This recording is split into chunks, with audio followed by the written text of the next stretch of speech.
Good day guys, mga paps, mga moms. Welcome back to my channel. Sa araw na ito ay tuturuan ko kayo kung paano ang mag-wiring ng turn signal. Okay. So dito meron tayong left and right. Okay. At meron tayong handlebar switch. Okay. Ito po ay handlebar switch ng Kawasaki Fury.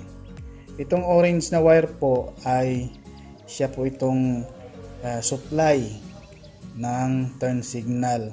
Papunta po ito dito sa flasher relay. Yan. Dito po sa may letter L, kung nakikita nyo. Yan, may letter L po siya dyan. Ang letter L po sa flasher relay ay ibig sabihin load. Okay.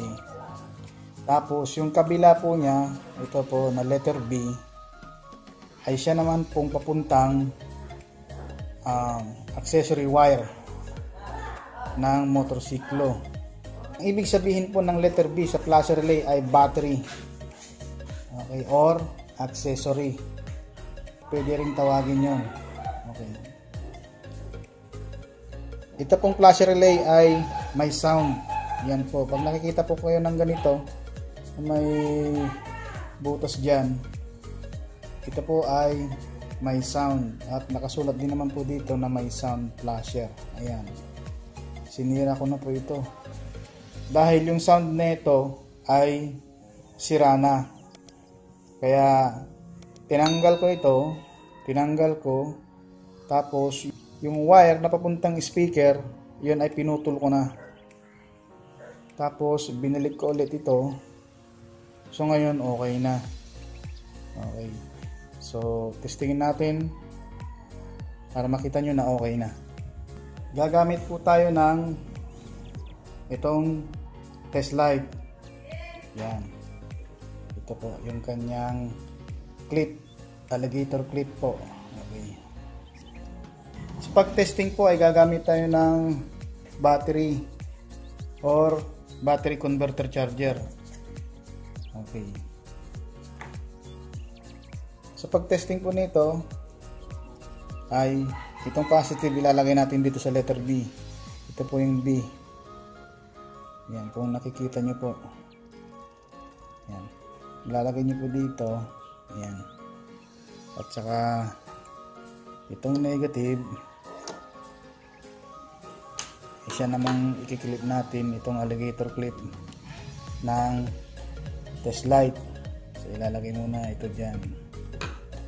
Tapos ito ngayon, ito ngayong test light ang ilalagay natin dito upang makita natin na gagana or upang malaman natin na ito ay good pa. So aking ilalagay sa on. Yan, may ilaw na siya. Yan, may ilaw na. Saka ito ilalagay natin dito. Ayan. So nakita nyo po itong flasher relay ay good pa. Okay. Wala na nga lang sound dahil tinanggal ko na ang kanyang wire. So itong flasher relay ay magagamit pa natin. Okay guys, proceed na tayo sa ating main topic kung paano ang mag-wiring ng turn signal. Okay. So umpisan natin dito sa left. Left muna tayo. Gagamit tayo ng wire. Okay, yan. Tsaka ating itatap dito sa positive itong pula. Red wire ng turn signal. Okay. Ayan guys. Connect na sila. So ito for example, ito yung ating motor ha. So dito ilalapit ko na lang itong dalawa. Dahil pareho din lang yun. Kung sa actual. Okay. Tapos guys, itong isa, dito rin sa positive. Ito yung nasa harap. Okay.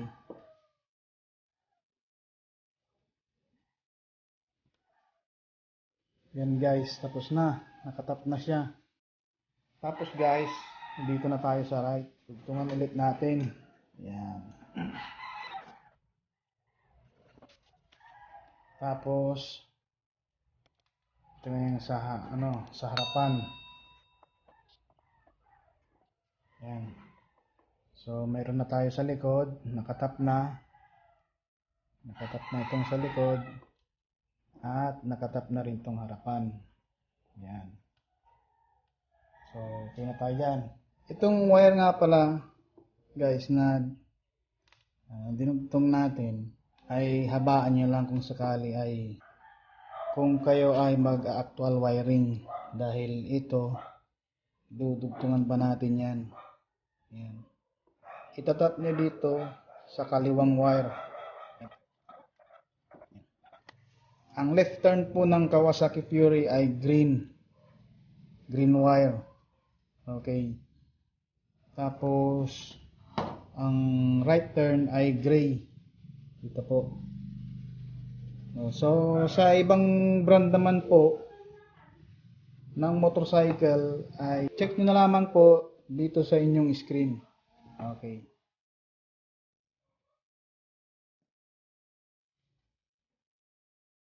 Ang susunod natin ay itong wire. Ganun din po. Habaan nyo rin po. Dahil magdudugtong pa rin tayo hanggang dito. Sa right turn signal na wire. Okay. Sa Kawasaki, ang kulay ng wire ay gray. Ito gray po yan. At ang supply ng turn signal ay orange. Okay.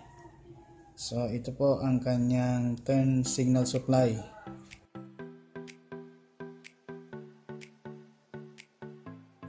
So okay na tayo dyan. May tap na tayo sa likod, nagtap na tayo sa harap, at nagtap na rin tayo dito sa kanyang left and right. Okay. So ang kulang na lang natin ay yung negative at saka yung kanyang supply dito. Okay.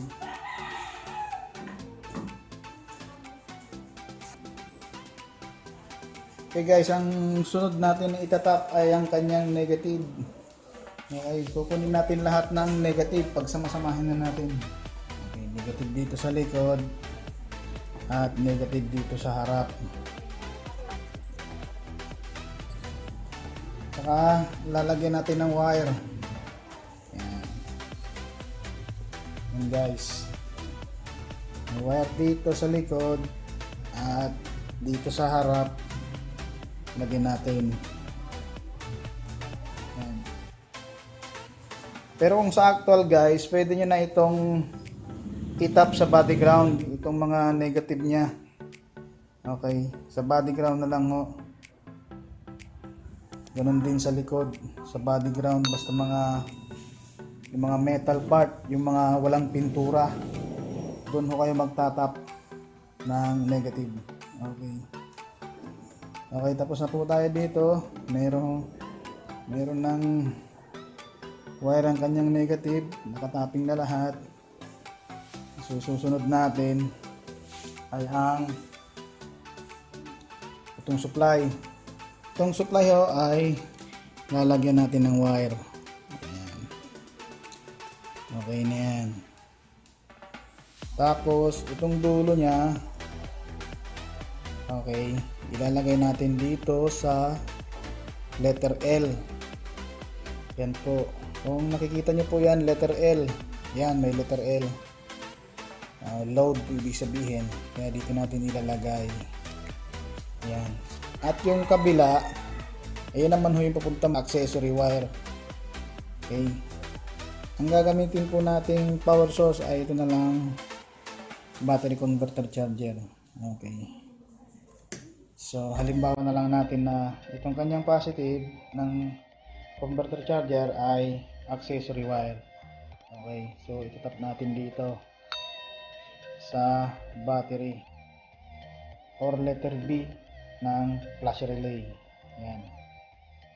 Yan. Okay. Tapos, itong negative naman po ng battery converter charger ay itatap natin dito sa negative ng itong mga ilaw. Okay. So, okay na tayo dyan. Okay, may negative na tayo. Nakatap na lahat. Okay. Check muna natin dito sa likod. Ayan. Yan. Yan. Kailangan tayo ay safety first. Check natin na hindi sila magkakadikit. Okay. So, yan po. Nakatap na ito. Okay na po yung ating wiring system. So, ganyan lang po kadali ang mag-wire. So, atin na pong titestingin. Kaya, sisis ko na itong turn signal. Ilalagay natin sa left muna. Hindi pa pala naka-on. Okay. So, ating i-on muna ito. Yun. Okay. Meron na siyang power. Okay. Atin ang i-switch itong left. Okay yan. So, yan guys. Umilaw ang left turn signal. So, ilagay natin sa off. At ilagay natin sa right. Yan guys. Umilaw siya. Off. Sa left. Yan. Off. Sa right. Okay. Left. Okay. So guys, ganyan lang po kadali mag-wire ng turn signal. Left and right. Okay. So guys, sana po ay may natutunan kayo sa araw na ito sa pag-wiring ng turn signal. At don't forget to like, share, and subscribe to my channel. And click the bell button icon upang lagi kayong updated sa aking video tutorials. Kaya guys, hanggang dito na lamang po. At kita-kits po tayo sa next video. See you. Goodbye.